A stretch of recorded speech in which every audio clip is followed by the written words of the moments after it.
문자는 유구한 역사 발전을 통해 진화해온 문화의 산물.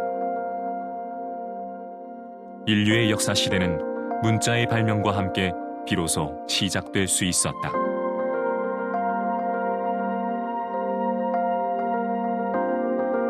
우리에게도 한글이 있다.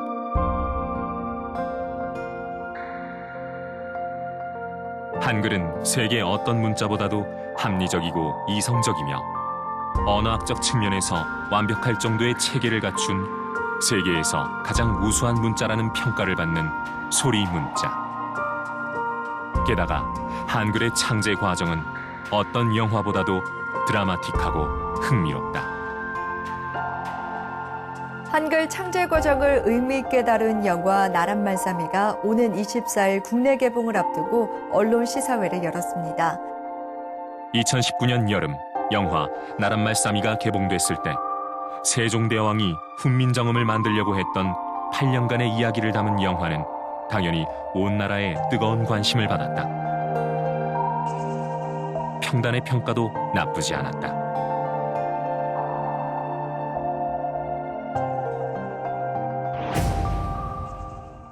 한글 창제의 숨은 이야기를 다룬 영화 나랏말싸미가 때 아닌 역사 왜곡 논란에 휩싸이고 있습니다. 개봉 며칠이 지나지 않아 영화 나랏말싸미는 비판의 도마 위에 올랐다. 역사를 왜곡하는 영화라는 것이었다. 영명하신 세종대왕이 홀로 훈민정음을 창제한 건 역사적 사실인데 신미라는 낯선 이름의 승려가 한글 창제의 주역인 듯 왜곡한 불교를 위한 영화라는 이유였다.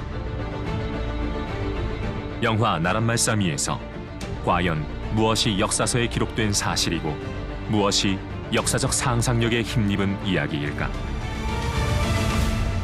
BTN 불교TV 제575돌 한글날 특집 프로그램 도큐멘터리 한글 나랏말싸미 역사 왜곡인가에서 그 진실을 밝힌다.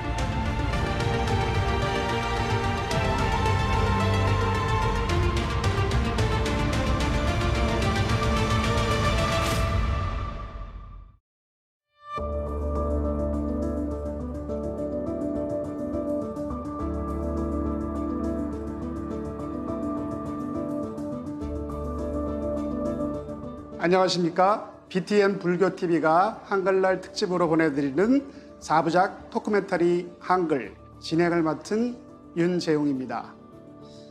그 두 번째 시간인 오늘은요, 한글을 창제한 세종대왕이 왜 유교 경전이 아닌 불교 경전부터 우리 문자로 옮기려고 했는지 살펴보는 시간을 갖도록 하겠습니다. 훈민정음으로 쓴 최초의 한글 산문이면서 언해불전인 석보상절, 참불가인 월인청강지보, 그리고 이 두 불전을 합편한 월인석보, 이 세 편을 통해서 집중적으로 살펴보겠습니다. 먼저 오늘 자리해 주신 전문가 네 분을 소개시켜드리겠습니다. 각자 자기 소개 말씀해 주시면 고맙겠습니다. 정광 선생님부터 말씀해 주시기 바랍니다. 예, 고려대학 국문과에서 은퇴한 정광입니다.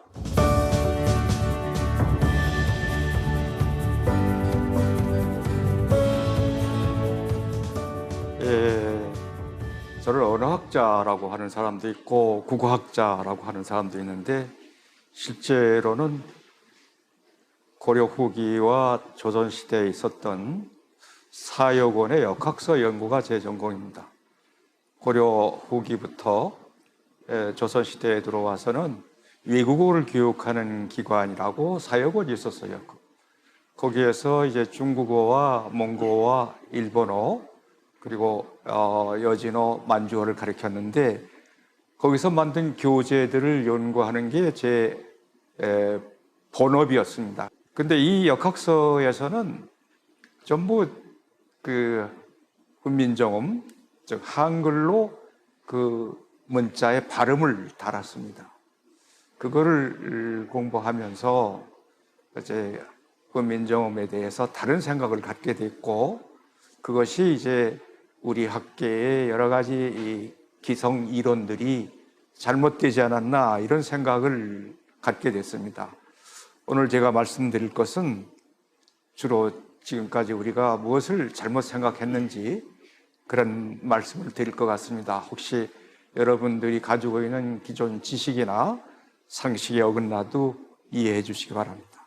네, 훈민정음을 연구하시는 국어국문학자 김무봉 교수님도 함께 해주셨습니다. 네, 안녕하세요. 저는 동국대학교 국어국문학과에서 국어사를 공부하고 또 가르쳐 왔습니다.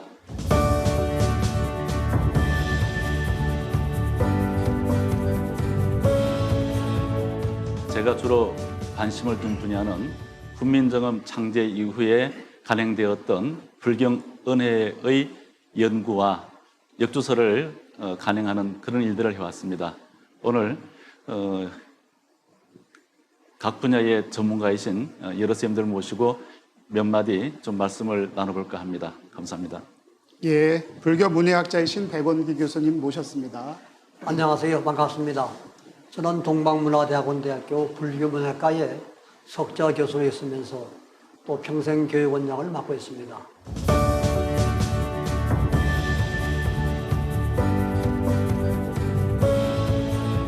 제가 전공을 한 분야는 문학인데 특히 불교 문학에 관심을 가지고 나름대로 열심히 공부를 해왔고 또한 이것을 어떻게 콘텐츠할 것인가에 대한 관심을 가지고 있습니다. 또 아울러 저는 문화재를 또 전공을 했는데 우리 한국 문화의 우수성을 어떻게 하면은 보다 더 새로운 각도에서 콘텐츠화해서 세계에 알릴 것인가 그에 대한 관심을 가지고 나름대로 노력을 하고 있습니다. 훈민정음과 불경언해 그리고 삼국유사의 대중화와 세계화를 위해서 맹활약 중이신 정진원 교수님 모셨습니다. 네, 안녕하세요. 터키 국립 LGS 대학교 한국어문학과에서 일하고 있는 정진원이라고 합니다.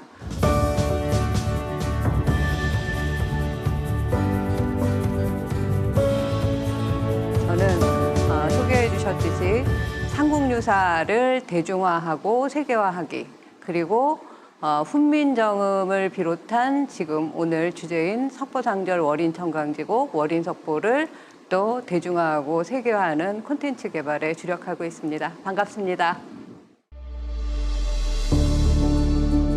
북한산에서 흘러내린 두 개의 능선 사이 첩첩하게 여며진 산자락에 위치한 진관사. 고려를 침입한 거란을 불교의 힘으로 물리치고자 했던 고려의 임금 현종이 초조 대장경을 간행하던 해에 창건했다는 천년고찰. 유교를 통치 이념으로 삼아 승유 억불 정책을 강력하게 실시했던 조선시대에도 태조 이성계의 명으로 경내에 59칸의 수륙사가 설치되고 공식적인 왕실 천도제인 국행수륙대제를 봄, 가을로 장엄하게 지내온 내력이 600년 넘게 이어지고 있는 유서 깊은 사찰이다.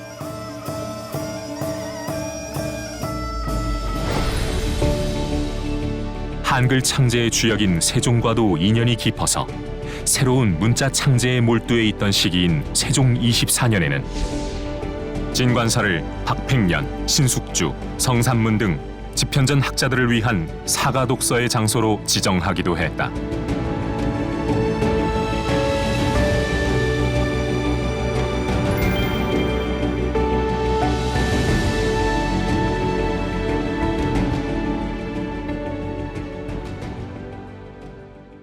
지금 저희가 그 석보상절, 월인청강지곡, 그다음에 월인석보에 관한 세 가지 이제 문헌에 대해서 집중적으로 얘기하는 시간인데요. 일단은 시청자들을 위해서 석보상절은 뭐고, 월인청강지곡은 뭐고, 월인석보는 무엇인지에 대한 개념부터 우선은 간략하게 쉽게 좀 설명해 주시고 석보상절에 대해서 좀 집중적으로 얘기를 해주시면 좋겠습니다.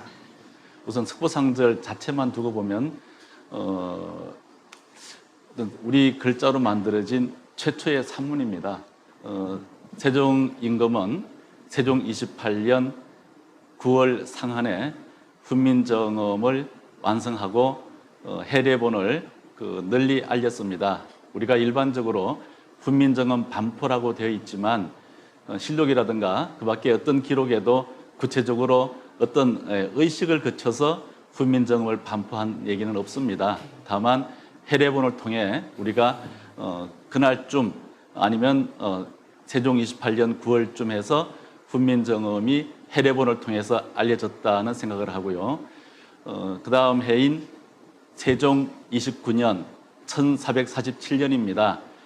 그해 7월쯤 석고상절이 만들어진 것으로 그렇게 이해를 하고 있습니다. 세종 29년은 소나무가 돌아간 일주기이기 때문에 그 소나무의 추천, 우리가 얘기하는 레코멘데이션이 아니고 왕생육락하라는 그 추천을 위해서 일주기에 맞추어서 그 간행한 것이다.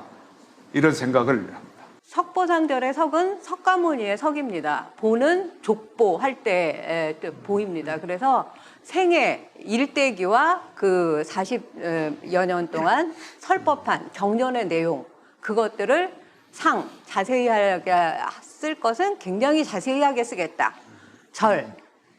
책략할 것은 과감히 절약하겠다 해서 석보상절이라는 이름을 붙인 것입니다. 그럼 그것이 통상적인 이런 부처님의 일대기하고 그렇죠. 좀 다른 점이 아니죠. 혹시 같습니다. 있다면? 그래서 부처님의 생애와 일대기를 8장의 그림으로 중요하게 그린 것이 팔상도지 않습니까? 그 팔상도의 도솔레이 비람강생부터 그 열반 적정에 이르기까지 그 8장의 순서에 맞춰서 그 쓰여진 책이 석보상절이라고 할 수 있습니다. 석보상절은 말 그대로 석가모니 부처님의 전생, 현생, 내생을 소재로 했습니다. 그리고 그 내용 속에는 다 아시는 대로 뭐 부처님의 일대기 외에도 여러 경전의 내용들이 들어가 있습니다. 이런 내용들을 중심으로 편찬을 한 것은 일단은 당시에는 훈민정음 창제에 대한 공격뿐만 아니라 대체로 이 한글에 대한 그 인식이 사대부들을 중심으로 특히 유신들을 중심으로 반대가 심했습니다. 그런데 전통적으로 뭐 춤과 효를 얘기한다 그러면서 돌아가신 모후를 추모해서 경전을 짓겠다는 것에 대해서는 아마 누구도 반대를 못했을 겁니다. 그래서 이 점에 대해서는 뭐 어디에 근거도 없지만 세종대왕은 매우 지혜롭게 그 공격을 피해 나가시기 위해서 부처님의 일대기를 쓰면서 그리고 그것은 모후를 추모하는 그런 글로 쓰지 않았나라는 생각을 하게 됩니다. 이 석보상절은 그야말로 왕실의 안위를 바라고 서운하고의 명복을 비는 그런 의미도 있지만은 그 당시 백성들의 고난과 어려움을 극복하고 인내할 수 있는 그런 면을 부각시키고 있습니다. 이를테면은 공덕과 복덕을 짓는 그런 윤리적인 면을 제시하고 있는 것이 석보상절의 또 가치가 아닌가 그런 생각을 합니다. 석보상절은 제가 생각하는 가치는 세종께서 그 신미 스님께 그 아들 문종에게 그 하사라는 26글자의 그 이야기가 있지 않습니까? 그 중에서 우구 이세에 해당이 된다고 봅니다. 그 나라를 돕고 세상을 이롭게 하기 위해서 훈민정음을 만들었고 그 훈민정음을 운용하기 위해서 처음 정말 심혈을 기울여서 만든 책이 석보상절이라고 생각을 하고요. 어린 청강지곡은 노랫말이죠? 네, 찬송이라는 말이 나옵니다. 세종께서 그 석보상절을 보고 기쁘셔서 찬송으로 지으셨다. 그러니까 지금은 뭐 기독교에서 성경, 찬송가 뭐 이렇게 얘기하지만 그 찬송이라는 말이 세종께서 쓰신 말입니다. 지금은 우리는 찬불가라고 이제 양보해서 그렇게 들고 있지만 이번에 제가 그 머린석보 두 번째 책을 내면서 그 머린청강지곡 1장과 2장을 대중적인 찬불가 곡조에다가 한번 붙여서 불러봤습니다. 1장이 무슨 뜻이냐면 높고 크신 부처님의 공덕을 아무리 긴 시간이 주어진다고 한들 우리 이 그 중생들이 어떻게 다 그 심오하고 깊은 뜻을 말씀드릴 수 있겠습니까? 그러나 2장 1절은 세존이 하신 행적 그 일대기를 만리 밖에 인도 천축에서 일어난 일이긴 하지만 바로 우리 조선에서 일어난 일인 것처럼 눈앞에 보는 것처럼 이 월인석보책을 잘 쓰게 해주십시오라는 뜻이고 그리고 2절은 1000년 전의 일이라고 했어요. 지금 2600년이 됐습니다만 그 2600년 전에 일어난 오래전의 석가모니 탄생 시절의 이야기이긴 하지만 바로 2600년을 뛰어넘어서 우리 귀에 듣는 듯이 그렇게 실감나게 이 책을 쓸 수 있도록 하여 주시옵소서라는 단원문이에요. 그래서 그걸 이제 우리도 부처님 같이라는 이제 그 찬불과 곡조에다가 한번 붙여서 제가 북콘서트를 하면서 그 제가 다니는 법련사 합창단과 한번 불러본 적이 있습니다. 한번 여기서 잠깐 소개가 가능합니까? 왜 석가불 무량무병 공덕을 겁겁에 어느다 살바리 뭐 이 정도가 일장입니다. 감사합니다. 정말로 아름다운 그런 교성곡으로 되어 있는 것 같아요. 역시 노래라는 것은 사람들의 마음을 울리는 거지 않습니까? 세종께서도 어쩌면 정말 참불가의 작곡가이다 그런 생각을 저는 해보게 돼요. 조선 그 왕조실록에 세종께서 그 음악에도 조예가 깊으셔서 막대기로 장단을 맞추면서 아주 빠른 시간에 노래를 지었다 이런 기록이 나오거든요. 그렇다면 이미 있는 곡조에 제가 지금 이미 있는 참불가 곡조에 월인청강지곡을 대중화시키기 위해서 만들어 봤듯이 그렇게 생각해 볼 수 있지 않을까. 조선 그 시대의 노래들이 그 시조라는 노래를 보면 시조의 내용은 다 다르지만 곡조는 다 하나예요. 그런 것처럼 용비호청과 곡조의 월인청강지곡도 거의 비슷하게 맞출 수 있지 않았을까. 어떻게 하면은 그렇게 그 소나무의 그 명복을 빌면서 또 대자하면서 많은 사람들을 모아놓고 주악을 올리고 또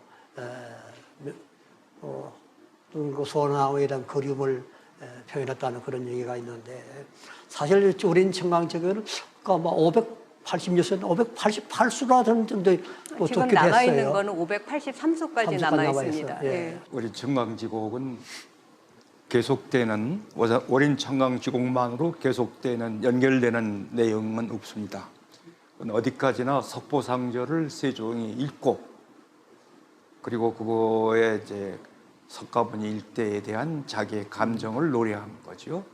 그래서 그 월인 청강지곡 가지고 하나의 그 연결되는 걸 찾기는 어렵다고 생각을 합니다.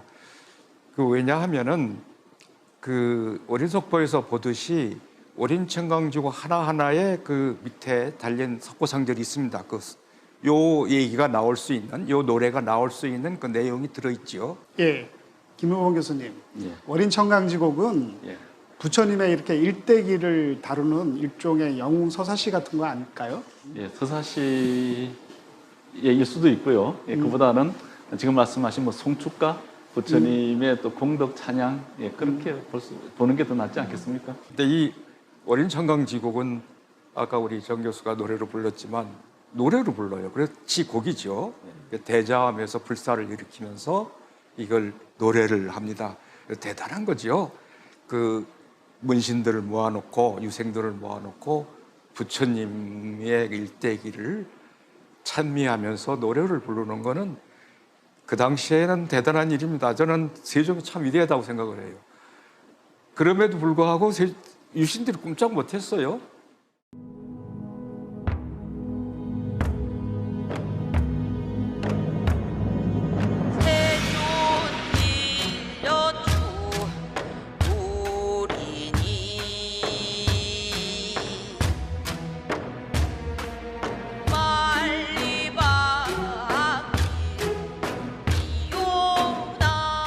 (1468년 5월) 봄 기운이 무르익은 경복궁 사정전에서 세조는 신하들과 노래를 듣고 있었다.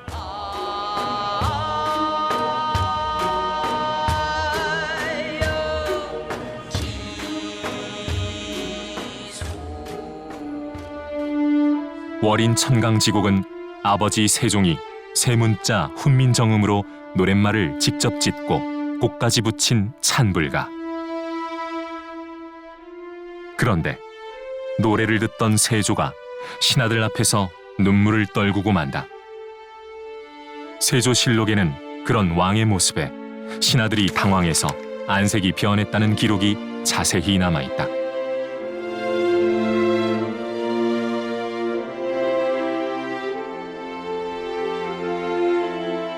세종은 1446년 아내인 소헌왕후가 세상을 떠나자 명복을 빌기 위해 그 이듬해에 둘째 아들인 수양대군에게 명하여 석가모니의 일대기와 설법, 불교의 전례 과정 등을 담은 책을 펴내도록 하였다.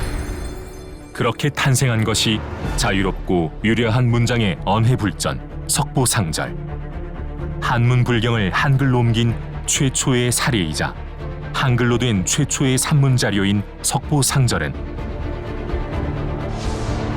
다른 불경 언해서들과는 달리 한자 원문이나 구결 없이 번역문만으로 되어 있는 것이 특징이다.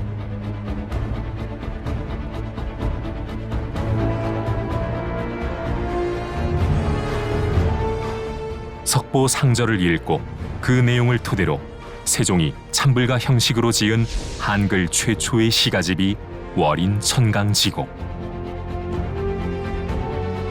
하나의 달이 1000개의 강물에 비추듯 부처님의 자비가 달빛처럼 모든 중생에게 비추기를 바라는 마음을 담은 책이다.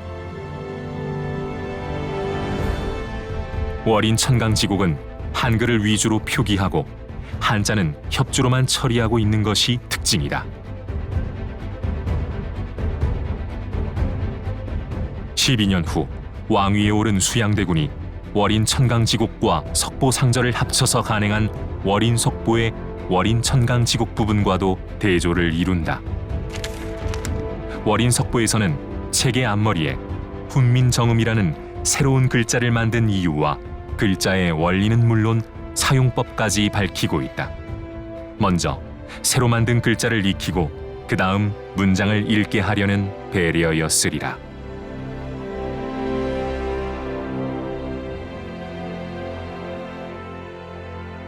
아울러 세조는 책의 앞머리에 붙인 석보상절 서문에서 아버지 세종이 월인 천강지곡을 쓴 이유가 부처의 성부를 한글로 번역하여 사람들에게 알림으로써 불교에 귀의하게 되기를 바라는 의미였다는 것도 기록으로 남겼다.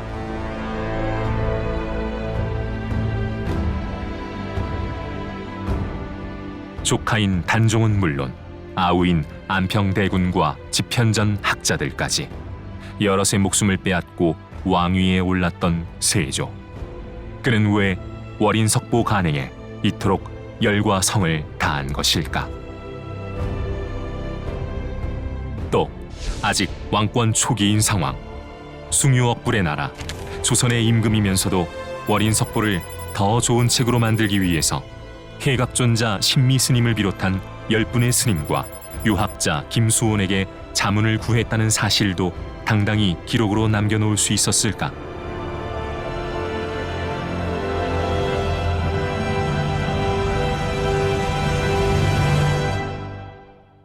그러면 이제 월인석보 얘기를 좀 넘어가 볼까요? 예, 월인석보는 그러면 어떤 책인지 성격을 잠깐 정진원 교수님께서 소개해 네, 사실 주시겠습니까? 이 석보상절 월인천강지곡 월인석보는 네. 그 진짜 상자가 붙어서 뭐 이렇게 따로 떼어서 설명할 수 있는 책은 아닙니다. 그러나 우리가 이제 그 역사 연대 순서상 뭐 1446년 뭐 훈민정음이 반포되었고 1447년 석보상절 24권이 완성되었고 석보상절을 보고 한 583수가 남아있는 월인천강지곡이 세종에 의해서 지어졌고 그리고 12년이 지난 1459년에 세조가 왕이 된 지 5년 만에 굉장히 서문은 저는 세조가 직접 썼다고 봅니다.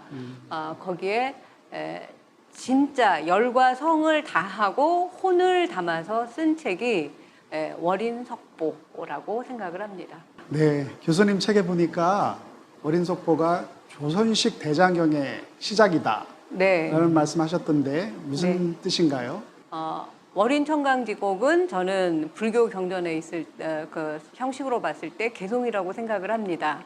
그리고 석보상절은 부처님의 법문이라고 생각을 합니다. 모든 뭐 법화경이라든지 우리가 뭐 그 보는 무슨 뭐 능엄경 뭐 많은 경전들을 보면 부처님의 설법이 있고 그 설법을 다음과 같이 개송으로 말씀하셨다 해가지고 그 내용을 요약 정리해서 노래로 만듭니다. 그런데 이 월인석보는 개송이 앞서고 법문이 뒤에 갑니다. 그래서 이거를 저는 조선 스타일 대장경, 조선식 대장경, 개송이 앞서고 운문이 앞서고 산문이 그 뒤로 가는 그런 스타일의 조선 스타일의 대장경이 있었기 때문에 이게 1459년에 월인석보가 만들어지지 않습니까? 1461년에 강경도감이라는 훈민정음 불경을 아주 집약적으로 중점적으로 만들 수 있는 그 기관이 설치가 되어서 지금 말씀하신 신미 스님과 10분의 그 조력자들이 뒤에 숨어 있지 않습니다. 월인석보 섬은 협주에 당당하게 10분의 이름이 나옵니다. 그래서 그분들의 집단 지성의 힘으로 만든 책이 월인석보라고 생각합니다. 예, 감사합니다. 종환 교수님, 월인석보가 15세기 국어 사전의 결정판이라는 말이 있던데요. 이거는 무슨 뜻입니까?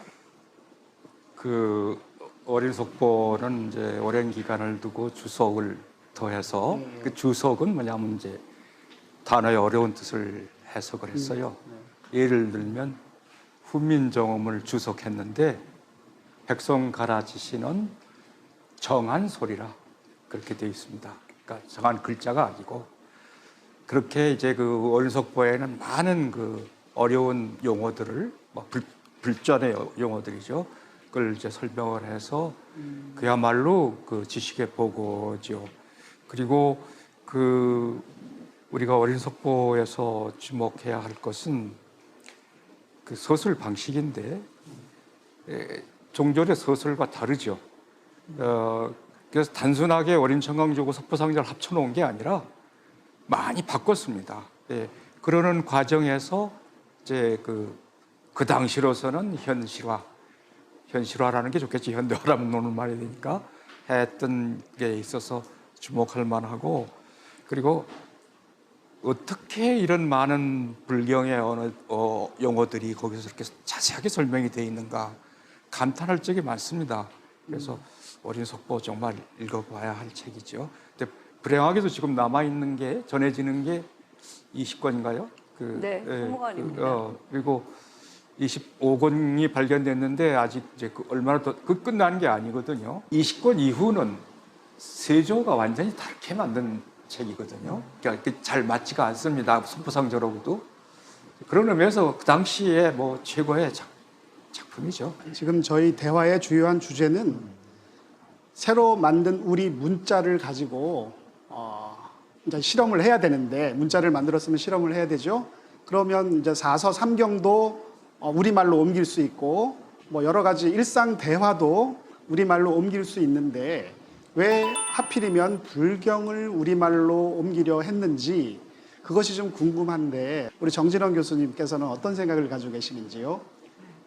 저는 그렇게 생각합니다. 사실 삼국시대 이전서부터 지금 가야로 거슬러 올라가면 뭐 AD 1세기 서기 42년부터 가야에 불교가 들어왔다라는 그런 기록이 삼국유사에 남아 있습니다. 그렇게 따진다면 삼국시대의 불교가 그야말로 신라는 불국토 시대였다고 저는 보고 있고요. 고려시대 국교 당연히 불교였습니다. 그리고 그 불교를 딛고 그 유교 입국을 해서 조선이 세워졌다고 한들 세종은 조선 초기의 임금입니다. 그래서 그 데이터베이스라든지 불교에 대한 인프라가 대단했기 때문에 가장 많이 가장 쉽게 접근하고 활용할 수 있었던 것은 저는 불교 경전이었을 거라고 생각을 합니다. 그래서 석보상절을 만들 수 있었던 기반이 마련이 되어 있었다고 생각을 하고요. 이 불교이지만 이 불교를 빌어서 당시에 우리 국어를 이제 좀 알리는 그런 역할을 하지 않았는가. 이 글자를 잘 모르지 않습니까? 처음 만들었고 관여했던 이제 왕실을 중심으로는 널리 익히고 있는 내용이지만 잘 몰랐으니까 앞에 법례 성격으로 훈민정음 은혜를 실어놔서 이렇게 누구나 볼 수 있게 하고 실제로 거기에 아까 정 교수님도 말씀을 하셨는데 협주라는 걸 답니다. 그러면 어려운 한자어나 불교 용어에 대해서 협주를 다는데 월인석보의 동일한 협주는 매우 한자를 많이 이용합니다. 그런데 석보상절에 있는 협주는 아주 쉬운 우리 국어로 비유를 합니다. 그래서 찰나라 그러면은 이 연줄기에 힘센 사람이 연줄기의 실을 끊을 사이 이런 식으로 우리 고요로 비유를 하거든요. 찰나를 매우 짧은 시간인데 힘센 사람이 연줄기에 나오는 실을 끊을 사이라고 이렇게 얘기를 하거든요. 그래서 그런 식으로 이제 쉽게 하면은 이것은 대상이 누구인가 책 읽은 대상이 그래서 대상을 분명히 하면서 아주 쉽게 우리 글자의 정착도 나름대로 도모한 결국은 세종대왕의 국민을 좀 더 편안하게 해주고자 하는 그런 원력이 있지 않았나 그런 생각을 해보게 되고 그에 적극적으로 도움을 줬던 분이 신미대사라고 이제 생각이 됩니다. 그래서 이러한 일련의 한글 창제의 산물들이 결국은 세종대왕의 어떤 리더십에 의한 또는 세종대왕의 열린 사고 이런 것이 녹아들어 있고 또 그 속에는 신미대사의 상구보리 하화정신이 잘 융합된 그런 면이 있다고 생각이 됩니다. 이러한 그 텍스트들이 결국에는 백성들의 찌든 마음을 치유해주고 또 억눌린 마음을 풀어주는 해탈의 텍스트가 아니었나 그런 생각을 하게 됩니다. 그래 이런 엄청난 사실은 그 사건을 다루고 있는 책이 세조의 이게 단독 저술인가 하는 데 대한 이제 그런 이제 논의로 좀 넘어가 봐야 될 것 같거든요. 당시에 뭐 세종을 도와서 한글 창제에 기여한 그런 인물이면서 동시에 또 그 한글을 이렇게 보급하고 전파하는데 많은 활약을 했던 숨어 있는 조력자, 즉 신미스님과 이 제자들께서 아마 이 작업에도 함께 하셨을 거라는 그런 얘기들이 많이 있거든요. 이러한 신미대사의 탁월한 언어적 능력, 뭐 범어라든지 티베트라든지 몽골어라든지 뭐 한자를 말할 것도 없고 이러한 언어의 천재적인 재능을 지닌 신미대사의 그런 능력을 세종이 충분히 파악을 해서 발탁을 하고 이러한 훈민정음을 널리 홍보하고 또 대중들에게 알릴 수 있는 그 밑바닥에는 불교의 사상을 담아낸 그러한 것들이 아니었나 생각이 됩니다. 저도 한때 신미스님에 대해서 뭐 90년대 초반 불교 공부하러 다니면서 그 법주사, 복천사 이야기를 듣고 굉장히 많이 뭐 이제 답사도 다니고 여러 가지를 찾아보았습니다만 조선왕조실록에는 거의 대부분 일부러 삭제했다고 밖에 볼 수 없도록 아무리 찾아도 안 나오고 어쩌다 나오는 건 요승, 요사한중, 간승, 간사한중 뭐 이런 것들만 나옵니다. 그러나 월인석보 서문에는 그 11분의 그 세조가 팔만대장경을 다 뒤져서 이 월인석보를 정말 침식을 입고 최선을 다해서 쓰다가 의심이 나는 곳이 있을 때 내가 묻더신 분들은 이라고 하면서 그러니까 10분의 스님과 1분의 학자 유교와 불교에 통달했다고 하는 김소운이 이 월인석보 서문에 당당하게 등장을 합니다. 석부상절은 대본이 있죠. 김소원이 석가시보고 석가보 도선에 그 책을 모아서 증수석가보를 만듭니다. 이 증수석가보를 거의 언해하다시피 한 게 석부상절인데 이게 왜 김소원이 할 수 있었느냐? 일반 문신들은 왜 못하느냐? 어제 내가 말씀드린 대로 중국어의 역사에서 가장 오래된 그 한문은 그 낙양의 서울, 동주의 서울 낙양의 말로 된 아언입니다. 그게 사서오경의 한문이고요. 그 후에 이제 그 진나라 이후에는 서북방언으로 옮겨가서 거기에서 이제 언어가 또 통영어가 되는데 그거를 중국어 역사에서는 통어, 범통어라고 부릅니다. 이 범통어로 그 한문이 결성된 것은 고전의 고문이 있기 때문에 유교경전의 고문이 있기 때문에 상당히 그 천대받고 폄하됐었어요. 근데 놀라운 것은 불경은 이 그 통어의 한문으로 번역이 됩니다. 그래서 이 유신들은 이 불경을 얕잡아 본 거고 그 유신들과 그 불가 사람들이 반목하는 이유도 거기에 있습니다. 두 사람이 쓰는 한문이 달라요. 물론 뭐 완전히 뭐 이해가 불가능한 정도는 아니지만 그 구문이라든지 그 사용 용어들이 다르기 때문에 근본적인 거기인데 김수호는 그 양쪽을 다 했습니다. 그래서 석가모하고 석가시보를 종합해서 정수석가보를 만들었고 이거를 언해하려고 생각한 것은 세종이 신밀신임해서 그 작업을 시킨 겁니다. 석가세존의 모습이 일반 이제 민중들의 입장에서 볼 때는 가장 모범으로 삼아야 될 도덕적이고 윤리적인 어떤 삶의 가치를 잘 실현하는 분이기 때문에 이분을 모범을 삼아서 석가세존을 좀 본받는 삶을 살아야 되겠다라고 하는 세종대왕의 어떤 정치적 이념 같은 것들이 혹시 반영돼 있다는 생각은 어떠신가요? 네, 그렇다고 볼 수 있겠죠.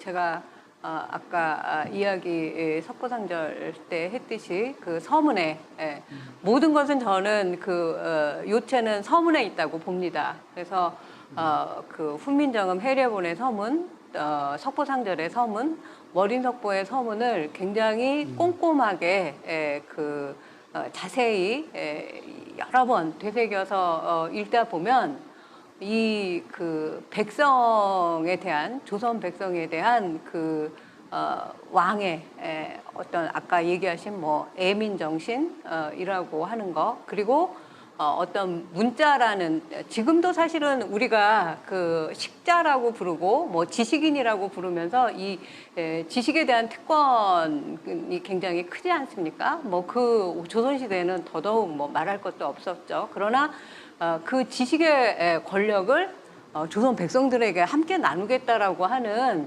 저는 지금도 이제 세종 어제 훈민정음이기 때문에 세종만이 지금 굉장히 부각되지만 저는 월인석보를 지금 연구하는 입장에서 아버지 세종 못지않은 세조도 지금 다시 한번 재조명을 해야 될 시간이라고 생각을 하고요. 이 월인천곡에 보면 이 가족의 소중함에 대한 그런 얘기들도 좀 저희가 느낄 수 있는 것 같아요. 특히 세조의 가정사와 관련된 얘기들을 좀 이렇게 나눌 수 있을 것 같거든요. 이게 과연 세조의 가족만을 위해서 지은 것일까라고 하는 그런 가정을 한번 해보면 어떤 얘기들을 나눌 수 있을까요? 자유롭게 좀 말씀해 주시면 좋겠습니다.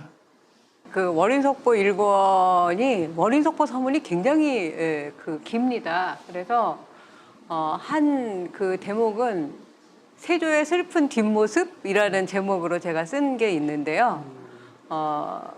어머니 소원왕후에 대한 효심이 굉장히 지긋했던 것 같습니다. 영화 나란말싸미에도 보면은 이제 수양대군 집에서 소원왕후가 돌아가시지 않습니까? 그리고 이제 단종을 죽였다는 이제 죄의식으로 평생 피부병에 시달리지 않습니까?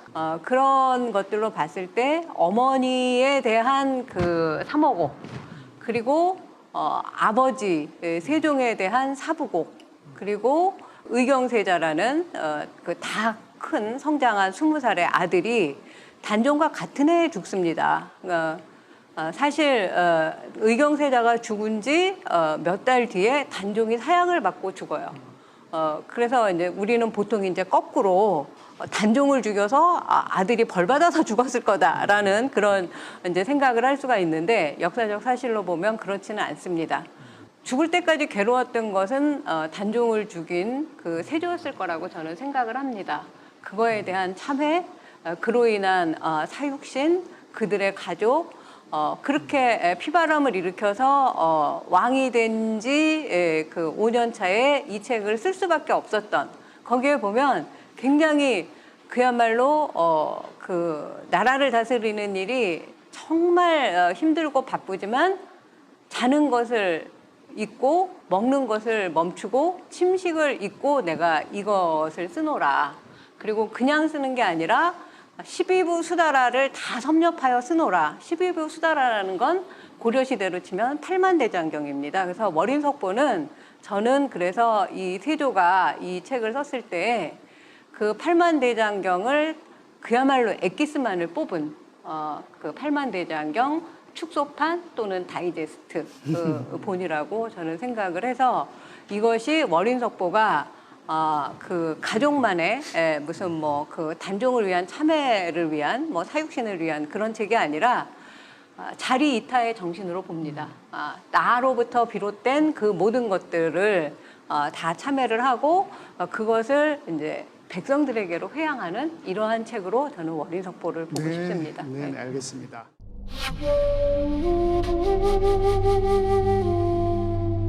성리학을 건국이념으로 탄생한 조선은 유교의 나라, 불교는 당연히 억압의 대상이었다.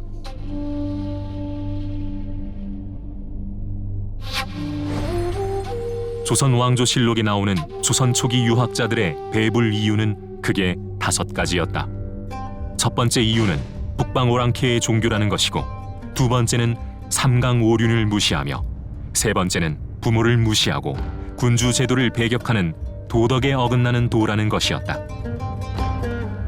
또한 극락과 지옥으로 생사화복을 말하여 허황됨이 크고, 불사의 번다함과 승려들이 무의도식한다는 것도 유학자들이 꼽는 배불의 이유였다. 그러나 조선 초기의 국왕들의 불교에 대한 태도는 이중적이었다.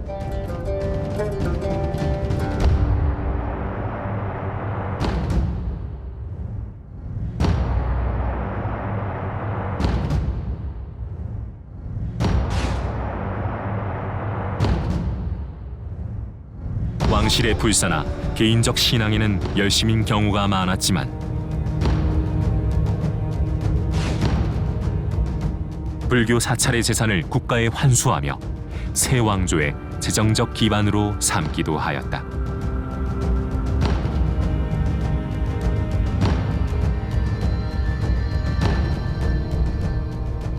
세종 역시 불교에 대해 이중적인 태도를 보였다.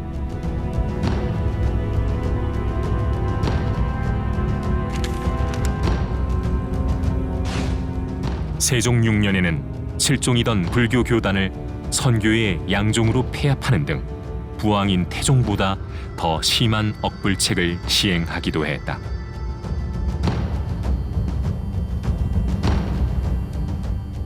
그러나 세종은 친애하는 가족들을 잃을 때에는 불교의 내세권에서 위안을 찾는 모습을 보였다.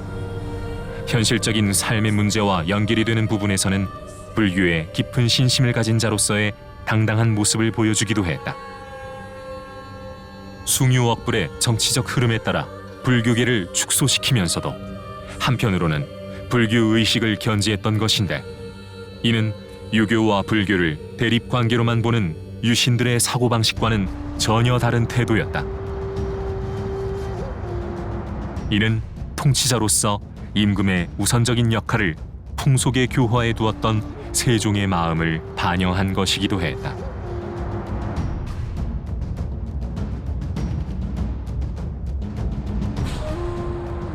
사실 세종 연간에는 친족 사례와 강도, 강간, 절도 등이 날로 증가해서 사회상이 극히 문란한 상태였다.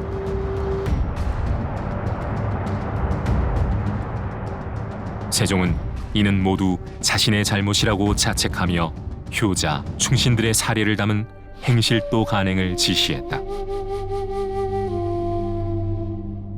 그러나 구체적인 보급 방법까지 마련했음에도 삼강 행실도를 통한 백성의 교화는 별 성과를 거두지 못했다. 아마도 한문을 바탕으로 한 내용이 백성들로서는 이해하기 어려웠던 데다가 삶의 전반에 불교 신앙이 폭넓게 뿌리내려진 백성들에게는 유교의 가르침이 크게 와닿지 않았던 것은 아니었을까. 그리하여 세종은 백성들을 다스리고 교화하는 방법으로 유교의 사상 대신 백성들에게 이미 익숙한 부처의 가르침을 선택하고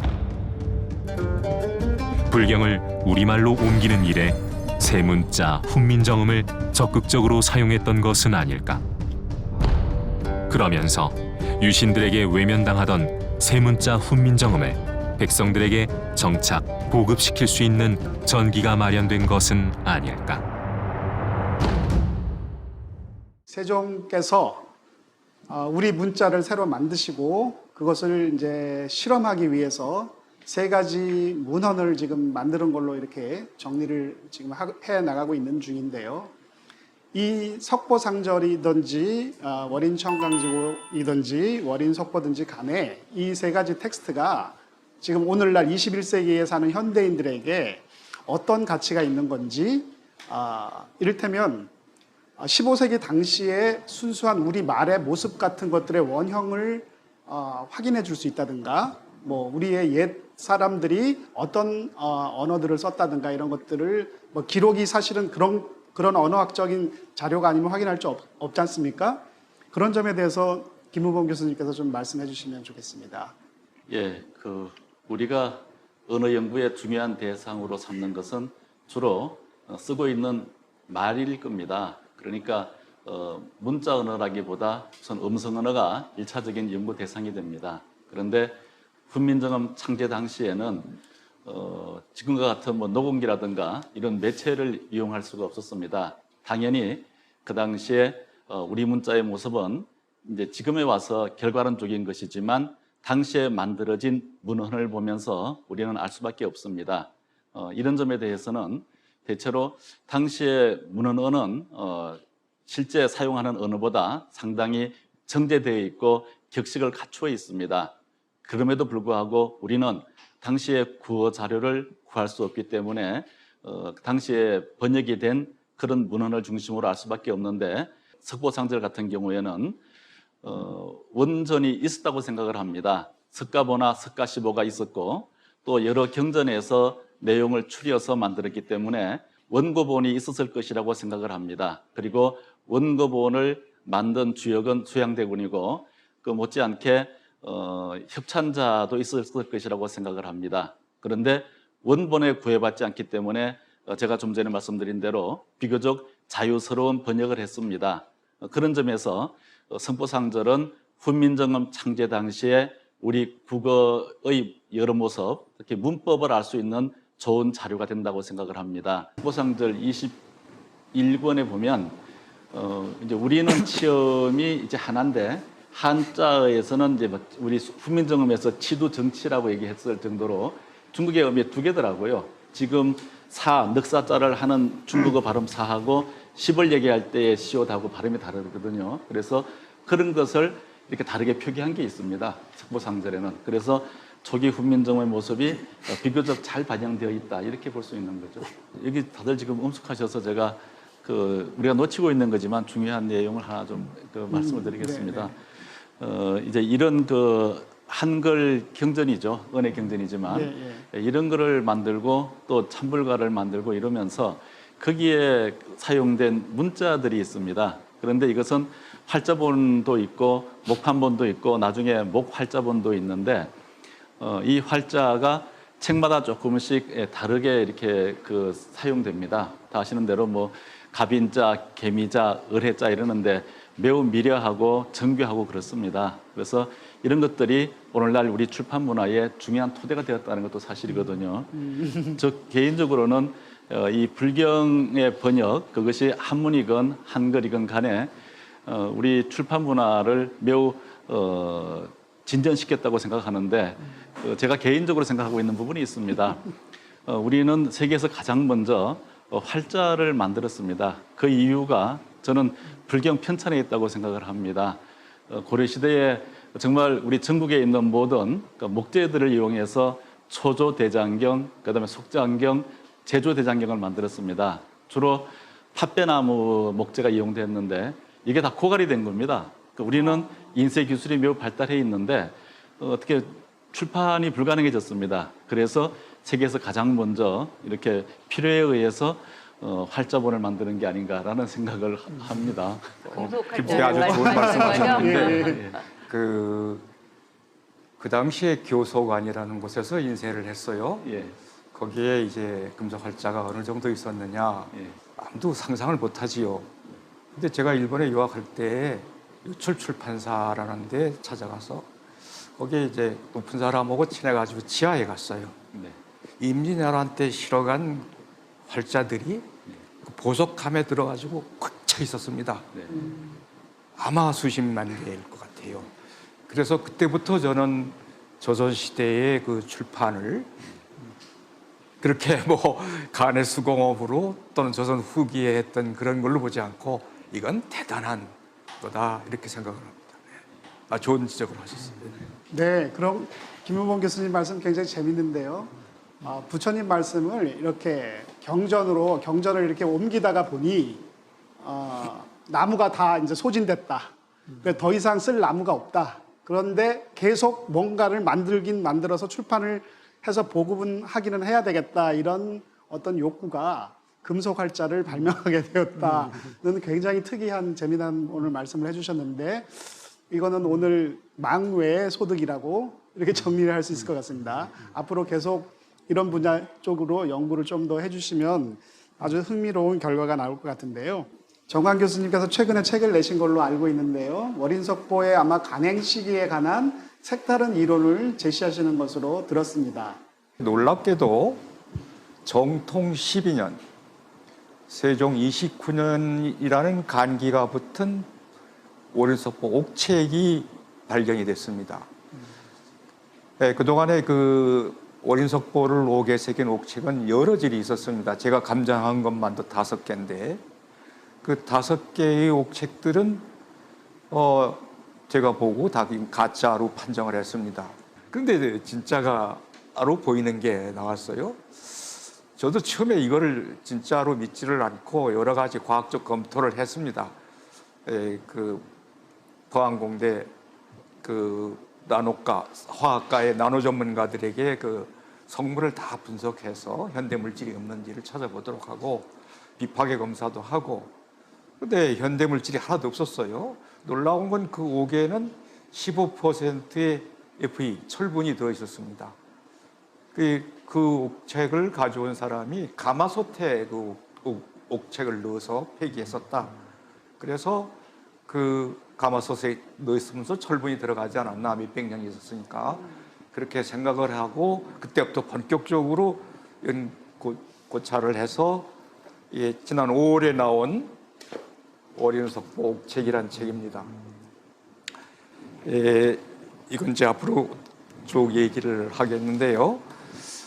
여기서 우리가 지금까지 알고 있었던 월인석보의 간행 시기는 다르다. 여기에 분명히 금속에다가 정통 12년 불일사라는 간기가 있습니다. 그러면 세종 29년이니까 월인석보는 그 이전에 나와야 합니다. 그러니까 월인석보는 세종 28년에 먼저 간행을 하고 거기에 이제 언해번 두민정을 붙이고 원고로 두었던 월인청강지국호구 석보상절은 후대에 소원왕후의 왕생극락을 기원하기 위해서 간행한 것이다. 그건 뭐 세조의 서문에 나오니까 그렇게 저는 생각을 합니다. 선생님 그런데 책에 그 앞부분에 그러면은 그 서문이라든가 아니면 그 훈민정음 은혜가 혹시 있습니까? 저는 책을 보지 못해서 뭐 없죠. 아직은 그게 없습니까? 없죠. 그건 1권도 발견되지 않고 예. 오로지 9권은 이거 하나밖에 저는 그렇습니까? 찾았어요. 그리고 예. 9권은 아마 소수만 만들었을 겁니다. 예. 그 세조 때처럼 네. 대대적으로 만들지는 않았을 거예요. 이것도 복장품으로 이제 나왔고 뭐 이제 너덜너덜 하잖아요. 보다시피 뭐 다 찢어지고 없어졌는데 이런 식으로 그 어딘가 있을 거예요. 우리가 그 훈민정음이 그 발견 됐을 때 누가 그런 책이 있으라고 생각을 했어요. 네, 감사합니다. 그냥 보통 학계에서는 석포상절이 만들어지고 찬불가인 어린 청강지곡이 만들어진 뒤에 그것을 합해서 월인 석포가 되었다, 이렇게 보통 통상적으로 알려져 있는데 정광 교수님께서는 그렇지 않다. 월인 석포가 먼저 만들어졌다는 지금 주장이시고요. 세종 때에 나온 국원이 있고 세조 때 편찬한 건 신편이다. 그건 내 얘기가 아니고 세조의 어제 서문이 분명히 그렇게 써놨습니다. 돌이켜 생각해 보면 월인 석포는 선고 지으신 것이니, 그래서 선고는 세종이지요. 자기가 짓는 것은 새로 맹가는 그러리라, 신편이다, 그렇게 썼습니다. 근데 이렇게 그 어제 서문에 분명히 그 세조가 밝힌 것을 왜 그동안 우리는 무시해 왔는가? 여러분들 죄송한 얘기지만 이 월인 석포를 최초로 그 해제를 쓴 사람이 일본의 어용학자 에다 도시오입니다. 강전준웅이라고 하는 총독부의 촉탁관리였는데 이 사람이 일본의 유명한 불교학자지요. 처음으로 월인 석포를 쓰면서 해제를 쓰면서 이 어제 서문을, 세조가 쓴 서문을 부왕에게 공로를 겸양하려고 하는 것이다. 그래서 그렇게 쓴 것이지 실제로 그건 없다. 그런데 세조라는 사람이 그렇게 남의 공로를 자기 아버지한테 돌릴 인물은 아닙니다. 여러분 잘 아시지만 조카도 죽이고 사육신 이하 많은 사람을 죽였던 그야말로 공명심이 아주 강한 사람인데 과연 그럴까? 제 의문은 거기서 시작을 했어요. 그리고 이제 월인 석포의 그 83을 봤더니 그 월인 청강지곡에는 그 내용이 바뀌어요.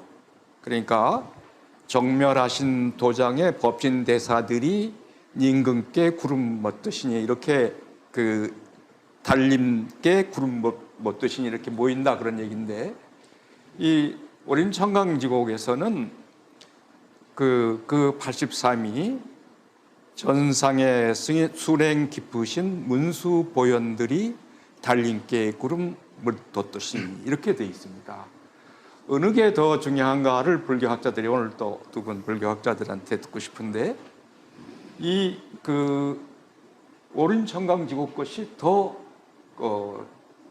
맞고 새로운 것이에요. 그렇다면 이건 무슨 말이냐 하면 월인 석포의 것을 월인 청강지곡에서 고쳤다. 그러면 월인 석포보다 월인 청강지곡이 나중에 나온 것이고, 세조의 어제 서문에 나온 대로 선고가 세종이 지은 월인 석포가 있었다. 그런 증거가 됩니다.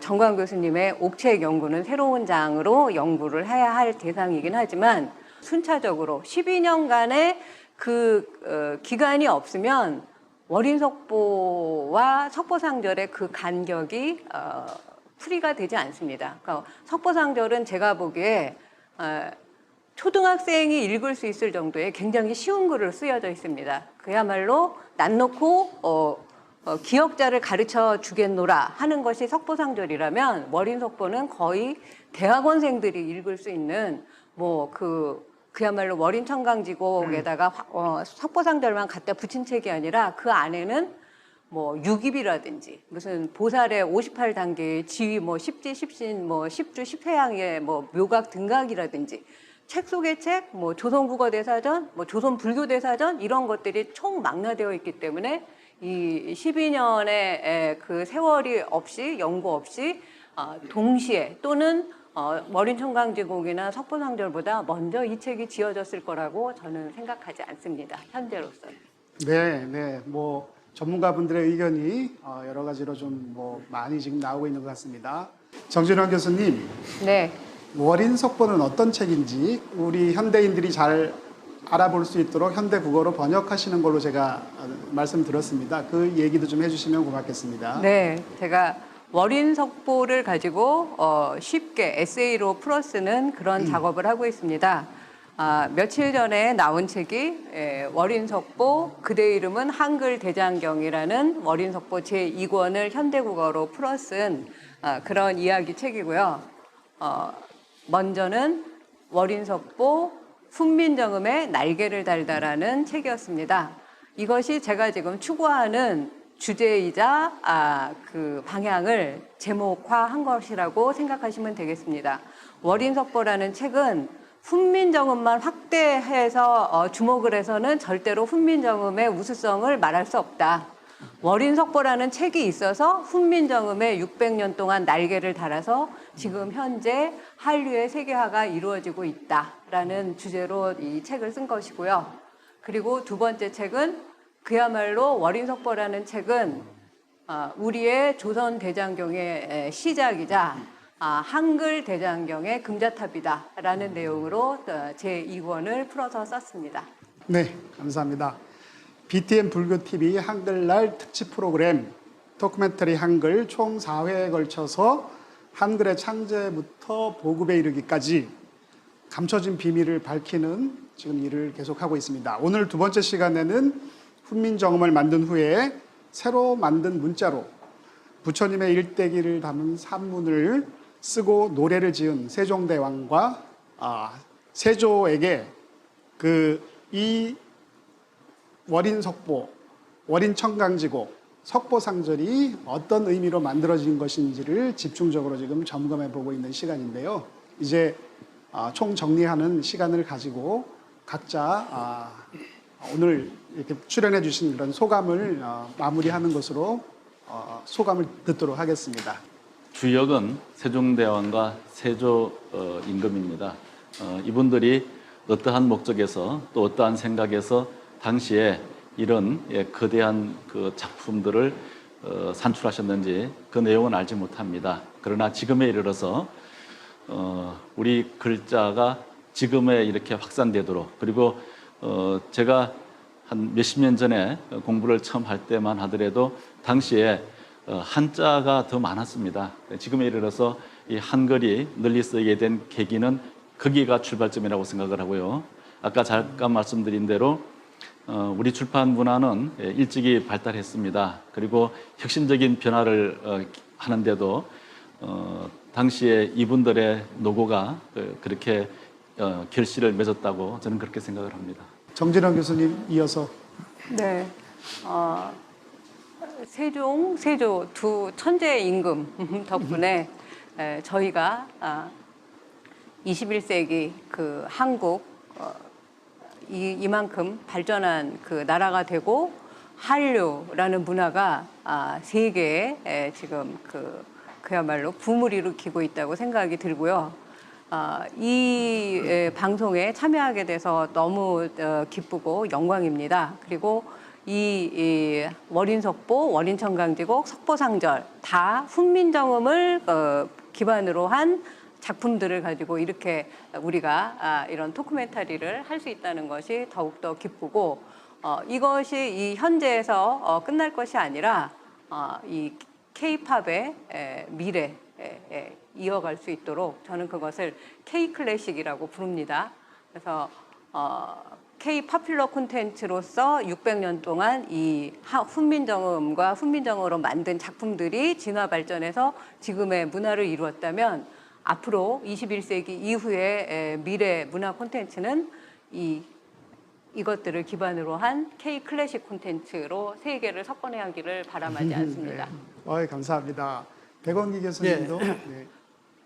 저는 훈민정음 창제 이후로 발간된 세 가지 텍스트가 불교를 기반으로 한 민중교화의 한 방편을 제시했다는 데 의의가 있다고 생각이 되고, 한편으로 여기에는 제왕의 길을 보여준다는 의미가 있다고 생각이 돼요. 즉 리더십을 어떻게 발휘하느냐, 거기에는 열린 사고와 또 전체를 아우르는, 여기에서는 불교와 유교를 아우르는 세종과 세조의 탁월한 지도력이 있지 않나, 그런 생각을 해보게 됩니다.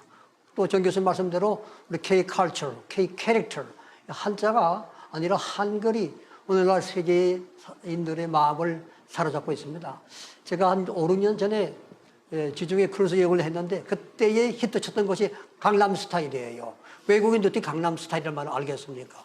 혹시 소리를 통한, 노래를 통한 이러한 세종대왕의 어린 청강 지국을 비롯한 세 권의 텍스트가 우리의 감성을 파고드는 그러한 면이 큰 의미가 있지 않나 그런 생각을 해보게 됩니다.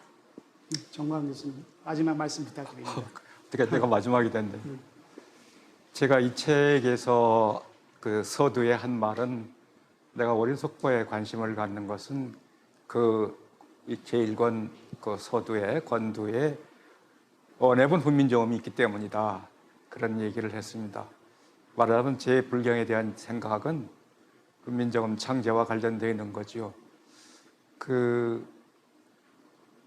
왜 그 불경을 어뢰해서 훈민정음을 호국하려고 했을까? 고려의 호국 불교가 널리 퍼져 있었고 아마 조선 초기에도 불교 신자들이 많았을 거예요.